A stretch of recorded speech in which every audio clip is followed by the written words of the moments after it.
Hello friends, फिर से आपका आपके अपने यूट्यूब चैनल रघु एंकर में बहुत बहुत स्वागत है। आज हम देख रहे हैं एक्सरसाइज 4.1 का जो तीसरा क्वेश्चन है वो। इसके अंदर हमें क्या करना है, रेखीय समीकरणों को आलेखीय विधि से हल करना है जो हमने पिछले क्वेश्चन में किया है, और साथ ही उन बिंदुओं के निर्देशांक भी हमें बताने हैं जहाँ पर ये रेखा वाई एक्स को काटती है। तो स्टार्ट करते हैं। सबसे पहले समीकरण, ये दो समीकरण दिए गए हैं। समीकरण एक से एक बॉक्स बनाएंगे, तो हम लिखेंगे समीकरण एक से। अब देखो इसके अंदर क्या करते हैं, आज मैं बॉक्स बनाने का दूसरा तरीका आपको बताता हूँ। सबसे पहले हम लिखते हैं समीकरण एक से, और यहाँ पर हम बॉक्स बना देते हैं। ये बॉक्स बन गया। इसके बाद में यहाँ पर आता है x और यहाँ पर आ जाता है y। अब हमें क्या करना है, समीकरण एक में एक बार तो x को 0 रखना है और एक बार y को 0 रखना है। तो सबसे पहले x को 0 रख लेते हैं हम। तो यहाँ पर लिखते हैं x बराबर 0 लेने पर। अब देखो जैसे ही हम x बराबर 0 लेते हैं, यहाँ पर x की जगह पर 0 पुट कर देंगे, तो यहाँ पर आ जाएगा 2 × 0 - 5y + 4 = 0। अब इसको सोल्व कर लो। देखो ये तो पूरा 0 हो जाएगा। 0 - 5y = ये 4 है, उधर जाएगा तो हो जाएगा -4। 0 का कोई मतलब नहीं है, -5 उधर जाएगा तो ये अपोन में जाएगा, तो यहाँ आ जाएगा y = -4/-5। माइनस से माइनस कैंसिल हो जाएगा, यहाँ पर y आ जाएगा 4/5। तो जब हमने 0 लिया x, तो y आ गया आपके पास 4/5। अब देखो अब क्या करते हैं, इस बार हम y बराबर 0 लेते हैं, तो लिखते हैं y बराबर 0 लेने पर।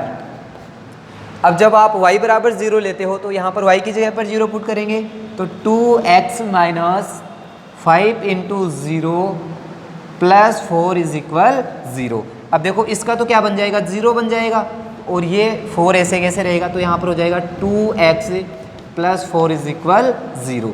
ये आपके पास x हो जाएगा, ये 4 उधर जाएगा, तो 4 यहाँ पर ये प्लस का है, उधर जाएगा तो माइनस का हो जाएगा, तो ये आपके पास हो जाएगा -4, और ये 2 मल्टीप्लाई में उधर जाएगा तो अपोन में ये आ गया आपके पास -2। तो जब आपने y को 0 पुट किया तो x की वैल्यू आई -2। इसी तरह से सेम करते हैं हम समीकरण 2 से। तो यहाँ पर हम लिख देते हैं समीकरण 2 से। अब यहाँ पर वो की वो टेबल बनाते हैं, पूरा ध्यान से एक एक चीज़ को समझ के हल करना है। ये हो गया x, ये हो गया y। सबसे पहले हम यहाँ पर लिखते हैं x बराबर 0 रखने पर या फिर लेने पर, एक ही बात है, लेने पर। जब हम x बराबर 0 लेते हैं तो इसके अंदर x की जगह पर 0 पुट करेंगे, तो 2 × 0 + y - 8 = 0। अब देखो इसका तो 0 बन जाएगा, 0 + y - 8 = 0। तो यहाँ पर y की वैल्यू क्या आ जाएगी, y = -8 उधर जाएगा तो आपके पास हो जाएगा +8। तो जब आपने x 0 लिया तो y की वैल्यू आ गई 8। अब देखो इसके बाद हम क्या करते हैं, y बराबर 0 लेते हैं, तो y बराबर 0 लेने पर, और y की जगह 0 पुट कर दो समीकरण के अंदर। ये समीकरण 2 है आपका। 2x + 0 = -8 = 0। यहाँ पर 0 का कोई मतलब नहीं है, ये हो जाएगा x बराबर -8 उधर जाएगा प्लस का, 2 मल्टीप्लाई में इधर आके आ जाएगा अपोन में, 8/2 हो जाएगा आपके पास 4। तो जब आपने y 0 लिया तो x की वैल्यू आ गई आपके पास 4। अब देखो ये मान आ गए। अब इनकी सहायता से हम क्या करते हैं, ग्राफ बनाते हैं। अब ग्राफ के अंदर देखो दोनों समीकरण अलग अलग हैं आपके पास, तो दोनों समीकरणों से अलग अलग अपने पास लाइन आ जाएगी। सबसे पहले देखो आपके पास ये आ रही है, इसको बनाते हैं हम 0 और 4/5। तो देखो x का 0 कहाँ पर है, 0 तो यहाँ पर होगा, 4/5। इसको थोड़ा सा सोल्व करके देख लो आप। 4 को डिवाइड करते हैं 5 से, तो यहाँ पर आ जाएगा, देखो भाग जा रहा नहीं है तो पॉइंट लग जाएगा, पॉइंट के बाद 0 उतार सकते हैं, तो यहाँ पर हो जाएगा, कितनी बार जाएगा, 5 × 40, 8 बार गया ना, तो पॉइंट 8 आ रहा है। अब देखो यहाँ पर क्या है, ये जो ग्राफ होगी उसके अंदर लाइन बनी हुई रहेंगी, जैसे 1 2 3 4 5 10 लाइन होंगी, तो पॉइंट 8 का मतलब 8वीं लाइन, ठीक है। पॉइंट 8 का मतलब क्या है, 8वीं लाइन। तो यहाँ पर लगभग ये पॉइंट 8 होगा आपका, यहाँ पर होगा मान लो, तो ये हो गया आपका बिंदु, हो गया यहाँ पर 0 और 4/5, ये हो गया। दूसरा बिंदु है आपके पास, जब आप y को 0 लेते हो तो x का मान आता है -2, तो ये आ गया -2 और 0। ठीक है, अब इन दोनों को आपको मिलाना है। इनको स्केल की सहायता से मिला देंगे एकदम सीधा। जैसे मैं इसको मिला देता हूँ यहाँ पर, ये मिला दिया इसको इस तरह से, थोड़ा टेढ़ा हो गया।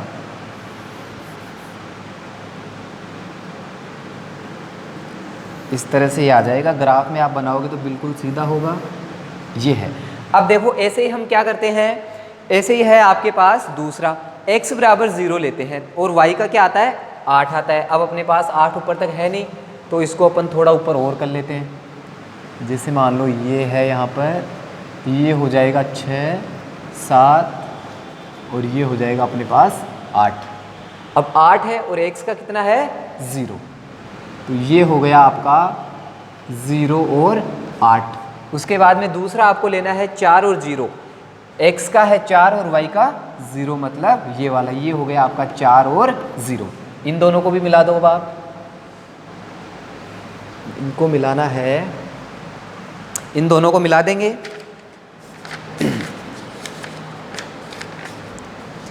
तो ये आपके मिलते हैं,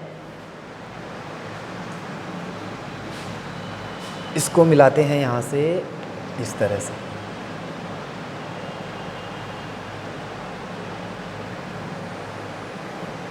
ये मिल गया, ये इस तरह से मिल गया।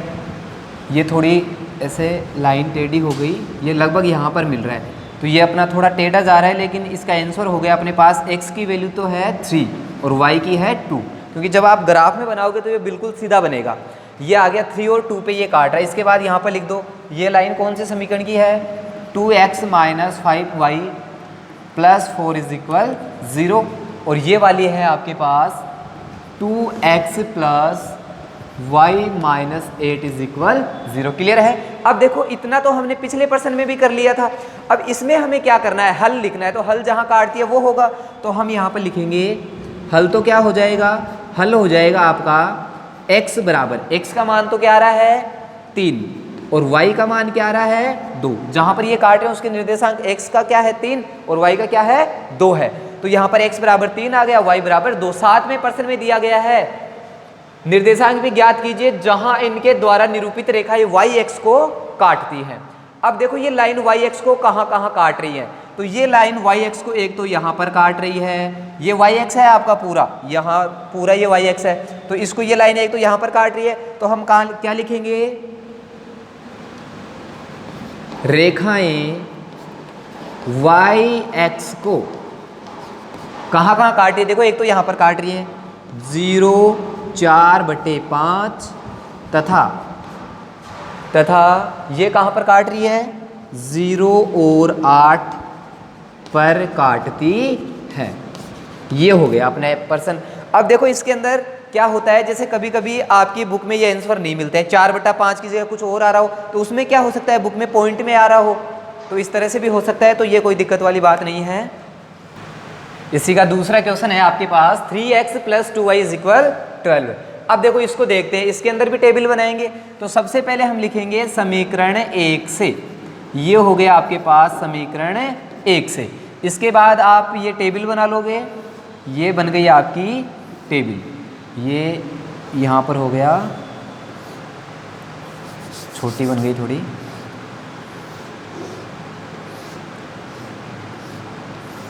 ये हो गया x, ये हो गया y।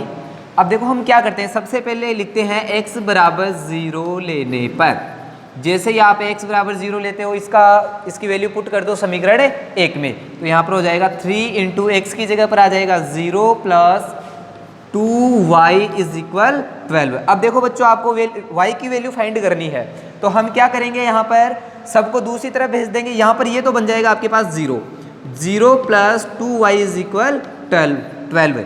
यहाँ पर आपको केवल चाहिए y, तो ये इसका तो कोई मतलब है नहीं, ये 2 उधर जाएगा तो इधर आ जाएगा बट्टा में, तो 12/2 और 12 में 2 का भाग देंगे तो 6 आएगा। तो जब आपने x बराबर 0 लिया तो y की वैल्यू आ गई आपके पास 6। अब क्या करेंगे हम, x बराबर 0 ले लिया, अब हम y बराबर 0 लेंगे, तो यहाँ पर लिखेंगे y बराबर 0 लेने पर। अब बच्चों y का मान रखेंगे 0 समीकरण 1 में। इस बात का ध्यान रखना कि जब हम यहाँ पर समीकरण 1 ले रहे हैं तो समीकरण 1 में ही मान रखना है, अब y बराबर 0 लेने पर यहाँ पर आपके पास आ जाएगा 3x plus 2 into 0 is equal 12। अब यहाँ पर इसका तो 0 बन जाएगा, 3x प्लस 0 इज इक्वल 12, ये हो गया। अब यहाँ देखो इसका ये 0 है, कोई मतलब नहीं, 3 उधर जाएगा तो अपॉन में हो जाएगा, x इज इक्वल 12 अपॉन 3, 12 को 3 से डिवाइड करेंगे तो कितना आ जाएगा 4। तो जब आपने y 0 लिया तो x की वैल्यू आ गई 4। इसी तरह से करेंगे हम समीकरण 2 से, तो यहाँ पर लिखते हैं समीकरण 2 से वही टेबल बनाएंगे, ये बन गई आपकी टेबल, ये यहाँ पर आ गया x, यहाँ पर आ गया y। इनको कहीं भी लिख सकते हैं हम, y को ऊपर भी लिख सकते हैं, x को नीचे लिख सकते हैं, उसमें कोई दिक्कत नहीं है। अब देखो समीकरण 2 से आप सबसे पहले लेना x बराबर 0 लेने पर, x बराबर 0 ले लिया तो यहाँ पर मान रखो 5 इंटू एक्स बराबर 0 लिया है तो x की जगह पर क्या आएगा 0, यहाँ पर आ गया 0 माइनस 2y इज इक्वल 4। अब देखो बच्चों 5 को 0 से गुणा करेंगे तो ये 0 हो जाएगा, तो यहाँ पर आ गया 0 माइनस 2y इज इक्वल 4। अब 0 का कोई मतलब है नहीं, ये है माइनस का 2y, 2 उधर जाएगा, इधर भाग में है, भाग दूसरी तरफ जाता है तो दौड़ते दौड़ते क्या बन जाता है, गुणा बन जाता है। तो ये आ गया y बराबर 4 अपॉन माइनस का 2। अब यहाँ पर देखो इसको डिवाइड करो, 4 को 2 से डिवाइड करेंगे तो 2 आएगा और ये माइनस आपका ऐसे कैसे आ जाएगा। बट्टा में कहीं पर भी अकेला माइनस होता है, चाहे वो ऊपर हो, बीच में हो, यहाँ हो, तो वो यहाँ पर आ जाता है। अगर 2 माइनस रहते हैं तो माइनस से माइनस कैंसिल हो जाता है। अब यहाँ पर y x बराबर 0 लिया तो आपके पास y की वैल्यू आ गई माइनस के 2। इसी तरह से हम लेते हैं y बराबर 0 लेने पर, तो ये ले लिया हमने y बराबर 0 लेने पर। अब देखो y की जगह क्या रखेंगे 0, तो y की जगह 0 रखो, यहाँ पर ये रहा आपका y, यहाँ पर आ जाएगा 5x minus 2 into 0 is equal 4। Clear है। अब देखो आगे क्या होगा, पहले ही अपने मन में सोचते चलो। तो यहाँ पर देखो ये तो 0 बन जाएगा, तो ये आ जाएगा आपके पास 5x माइनस 0 इज इक्वल 4। अब देखो 0 का कोई मतलब नहीं है, 5 यहाँ पर मल्टीप्लाई में है, ये उधर जाएगा तो अपॉन में, तो यहाँ पर हो जाएगा x इज इक्वल 4 अपॉन 5। ये आपके पास x की वैल्यू आ गई। तो यहाँ पर जब आपने y बराबर 0 लिया तो x की वैल्यू आ गई आपके पास 4 अपॉन 5। क्लियर है। अब देखो बनाते हैं हम ग्राफ, ग्राफ इनसे ही बन जाएगा। इसके बाद में देखो ग्राफ बनाएंगे यहाँ पर, तो सबसे पहले इससे बना लो। x बराबर 0 लेते हैं तो y की वैल्यू आती है 6। x 0 कहाँ पर होता है, पूरे y x पे x का मान 0 होता है। पहले x का मान देखो ये रहा 0, y के कहाँ तक जाना है 6 तक, तो ये आ गया आपका 0 और 6, ये लिख दो यहाँ पर 0 और 6। फिर दूसरा है यहाँ पर 4 और 0, तो x की वैल्यू लेनी है 4, y की 0, ये आ गया 0, ये आ गया आपका 4 और 0। अब इन दोनों को मिला दो आप लोग, ये हमने इन दोनों को मिला दिया,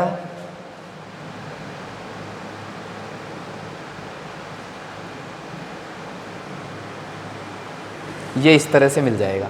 ठीक है। अब प्राप्त करते हैं दूसरी लाइन। देखो दूसरी क्या है, x का मान है 0 और y का मान है माइनस के 2, तो ये आ गया 0 और माइनस का 2, ये है यहाँ पर 0 और माइनस का 2। दूसरा है y की वैल्यू है 0, y की 0 है और x की कितनी है 4/5। 4/5 का मतलब अभी हल किया था हमने, 4 में 5 का भाग देते हैं तो क्या आता है 0.8। तो ग्राफ के अंदर जो छोटी छोटी लाइन होंगी 1 2 3 4 5 6 7 8, तो 8वीं लाइन पे लेना है आपको। तो यहाँ पर जैसे वो लगभग यहाँ पर होगी, तो y का 0 और x का आ जाएगा 4/5, तो ये यहाँ पर हो जाएगा 0 और 4/5। अब देखो इन दोनों को मिलाते हैं हम, इन दोनों को मिलाया इस तरह से, ये तो आगे बढ़ गया, ये लगभग यहाँ से मिलाना है और दूसरा इधर मिलाना है आपको, इधर इसको आगे बढ़ाना है। तो ये जैसे मान लो ये इस पे काटेगा इस तरह से, तो ये इस तरह से जाएगा, यहाँ से ये चला गया। अब देखो ये काट रहा है आपका, यहाँ पर काट रहा है 2 और 3 पर, तो अपना हल क्या हो गया 2 और 3, जहाँ पर काटता है वही अपना हल होता है। इसके बाद यहाँ पर ये भी लिखना है आपको, ये कौन से समीकरण से आया है 5x minus 2y is equal 4, और ये कौन सी समीकरण से आई है आपके पास 3x plus 2y is equal 12 ये आ गया। इसके बाद इतना काम हो गया, हल आ गया अपने पास। तो नीचे लिख देंगे हम यहाँ पर हल, तो क्या हो जाएगा, हल हो जाएगा x बराबर 2 और y बराबर 3। देख रहे हो ना कितना सरल है इसको हल करना।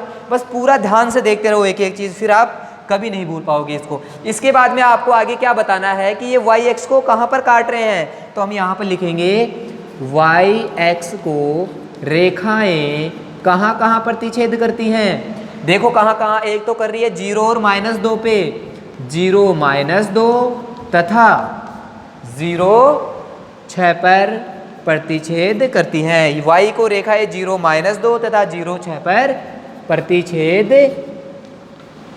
करती हैं। ये हो गया आपका क्वेश्चन कंप्लीट, बिल्कुल ही सरल क्वेश्चन। अगला क्वेश्चन है आपके पास चौथा क्वेश्चन, इसको भी उसी तरह से हल करेंगे। पहले हल ज्ञात करना है तो हल ज्ञात करते हैं। अब देखो यहाँ पर भी हम लिखेंगे समीकरण 1 से। समीकरण 1 से, समीकरण 1 है आपके पास 4x - 5y = पहले बॉक्स बनाएंगे, तो यहाँ पर हम बॉक्स बना लेते हैं। ये यहाँ पर आ जाएगा x, ये हो जाएगा y। अब देखो बॉक्स बन गया। इसके बाद में यहाँ पर आ जाएगा x बराबर 0 लेने पर, x बराबर 0 ले रहे हैं हम, ठीक है। अब यहाँ पर x बराबर 0 ले रहे हैं तो x की जगह पर 0 आएगा, तो यहाँ पर आ जाएगा 4 × 0 - 5y = 20। क्लियर है। अब देखो इसके बाद में यहाँ पर तो बन जाएगा 0, 0 - 5y = 20। 0 का कोई मतलब नहीं है, ये माइनस का 5y है, ये उधर जाएगा तो भाग में आ जाएगा, तो y बराबर आ जाएगा आपके पास 20/-5। अब देखो 20 में 5 का भाग देना है, कितनी बार जाएगा, 4 बार, तो यहाँ पर आ जाएगा 4, और ये माइनस अकेला है तो ऐसे कैसे आ जाएगा। अब देखो x बराबर आपने 0 लिया तो y बराबर आ गया आपके पास -4। इसी तरह से हम लेंगे y बराबर 0 लेने पर। अब जैसे आप y बराबर 0 लोगे तो y का जो मान है वो लिख दो इसके अंदर, 4x - 5 × 0 = 20। तो यहाँ पर आ जाएगा 4x, ये पूरा 0 बन जाएगा, = 20। तो x = 20/5 = 4। तो जब आपने y बराबर 0 लिया तो x का मान आ गया आपके पास 4। क्लियर है, समझ में आ रहा है। मोबाइल को थोड़ा दूर से देखो नहीं तो आंखें खराब हो जाएंगी। अब देखो इसके बाद में आगे है आपके पास, ये हो गया। दूसरा है तो यहाँ पर हम लिखेंगे समीकरण 2 से। समीकरण 2 से। अब इसके बाद में समीकरण 2 है, इसके अंदर यहाँ पर ये होगा, ये 4 है, यहाँ पर ये 4 है, 4 इधर आएगा 20/4, तो यहाँ पर आ जाएगा 5। तो यहाँ पर हम क्या लिखेंगे, 5। ये क्लियर है। अब देखो समीकरण 2 से, समीकरण 2 के अंदर आप यहाँ पर लिखोगे समीकरण 2 से, ये यहाँ पर आप बॉक्स बना दोगे, ये बन गया बॉक्स x और y। तो आप लिखोगे x बराबर 0 लेने पर, ठीक है, x बराबर 0 लेने पर, तो x की जगह 0 पुट करेंगे, तो x की जगह 0 पुट करो, 3 × 0 + 5y = 15। अब देखो इसका तो 0 बन जाएगा, इसका तो कोई मतलब नहीं है, पूरा 0 हो गया ये, तो यहाँ पर आ जाएगा 5y बराबर 15। आपको चाहिए केवल y, तो y बराबर हो जाएगा 15/5। 15 में 5 का भाग दो, कितनी बार जा रहा है, 3 बार, तो यहाँ पर कितना आ गया, 3। तो जब आपने x 0 लिया तो y का मान क्या आ गया, 3। अब देखो आगे, यहाँ पर आप लेते हो y बराबर 0 लेने पर, ले ले y बराबर 0, ठीक है। अब देखो y बराबर 0 लेंगे तो इस समीकरण में क्या रखेंगे, y की जगह 0 लिखेंगे, तो 3x + 5 × 0 = 15। देखो इसका तो पूरा 0 बन जाएगा, 3x + 0 = 15। ये हो गया 3x = 15, x देखो 3 गुणा में उधर जाएगा तो भाग में, 15 में 3 का भाग देंगे तो कितना आ जाएगा, 5। अब जब आपने x बराबर 0 माना था तो y का मान 3 आया था, अब y को आपने 0 माना तो x कितना आया, 5 आया। अब देखो इसका हल, यहाँ पर हम इसको दर्शाते हैं, तो ये हो जाएगा सबसे पहले 0 और -4। देखो बच्चों 0 कहाँ है, सबसे पहले कौन सा मान है, x का, तो x का मान देखो 0, 0 इसके ऊपर होगा लाइन पे, और y का मान कितना है, -4, तो ये आ गया आपके पास यहाँ पर, ये हो गया आपका 0 और -4। एक बार मैं आपसे एक बात पूछूंगा कि यहाँ पर मैंने 0 और -4 क्यों लिखा, -4 और 0 क्यों नहीं लिखा, पता है सबको, क्योंकि यहाँ पर पहले किसका मान आता है, x का, और x का मान 0 है, y का -4 है। इसके ब्रैकेट के अंदर जब निर्देशांक दर्शाते हैं तो हमेशा पहले किसका मान लिखते हैं, x का, और उसके बाद में y का। इसी तरह से दूसरा है आपके पास 5 और 0, तो ये हो जाएगा 5 0, ये हो गया आपका 5 0। यहाँ पर x का मान 5 है और y का 0, इन दोनों को मिला दो। स्केल की सहायता से बिल्कुल सीधा मिलाना है आपको, आप मेरी तरह ऐसे ही मत मिला देना ग्राफ के अंदर कहीं भाई सर भी बोर्ड पे से हाथ से अंदाजे से ही मिला रहे थे, आप भी मिला दो वरना गलत हो जाएगा। अब देखो आगे एक दूसरे समीकरण से बनाते हैं। तो यहाँ पर x का मान क्या है 0 और y का है 3, तो y का 3 यहाँ पर आता है 0 और 3, पहले x का आएगा। उसके बाद में आ रहा है आपके पास 5 और 0, तो 5 और 0 कहाँ पर है, ये रहा, इनको मिला दो, ये मिल गया जी, ये लो बिल्कुल सीधा होना चाहिए। अब इसके बाद में आपको क्या लिखना है, जिस समीकरण से ये लाइन आई है आपके पास 4x - 5y = 20, और यहाँ पर आपको लिखना है 3x + 5y = 15। नीचे लिखना है हल, दिमाग लगाओ और जल्दी से सोचो, मैं बताऊं उससे पहले कि हल क्या होगा। हल x बराबर और y बराबर, सोच लिया क्या होगा। देखो x कहाँ क्या होता है, हल जहाँ पर काटता है, कहाँ पर काट रहा है, जहाँ काट रहा है वहाँ x का मान है 5, तो हल होगा x बराबर 5 और y बराबर 0। साथ में प्रश्न में दिया गया है कि इन जो ये आपके x x और इन रेखाओं से जो त्रिभुज बन रहा है, x x नहीं y x और रेखाओं से जो त्रिभुज बन रहा है उसके निर्देशांक भी आपको लिखने हैं, तो इसके निर्देशांक भी हम यहाँ पर लिख देते हैं। देखो y x, ये रहा y x, तो इतना इतना आ रहा है क्या इसके अंदर, ये लाइन और इन रेखाओं से देखो ये दोनों लाइन, ये त्रिभुज बन रहा है, तो इसके निर्देशांक लिखने हैं, मतलब ये वाले निर्देशांक आपको लिखने हैं। तो आप यहाँ पर लिख दो त्रिभुज के निर्देशांक, त्रिभुज के निर्देशांक बराबर क्या क्या है, त्रिभुज के निर्देशांक 0 और 3। देखो त्रिभुज के शीर्षों के निर्देशांक, त्रिभुज के शीर्ष के निर्देशांक लिख देना है यहाँ पर, त्रिभुज के शीर्षों के निर्देशांक। त्रिभुज के कितने शीर्ष होते हैं, 3 होते हैं, तो पहला हो गया 0 3, दूसरा हो गया 5 0, और तीसरा आपके पास क्या हो गया, मन में सोचो फटाफट, 0 और -4। ये हो गया आपका आंसर। प्रश्नावली को अच्छे से समझने के लिए आगे के वीडियो और पीछे के जो प्रश्न है उनको ध्यान से देखें और वीडियो को लाइक ज़रूर करें। धन्यवाद।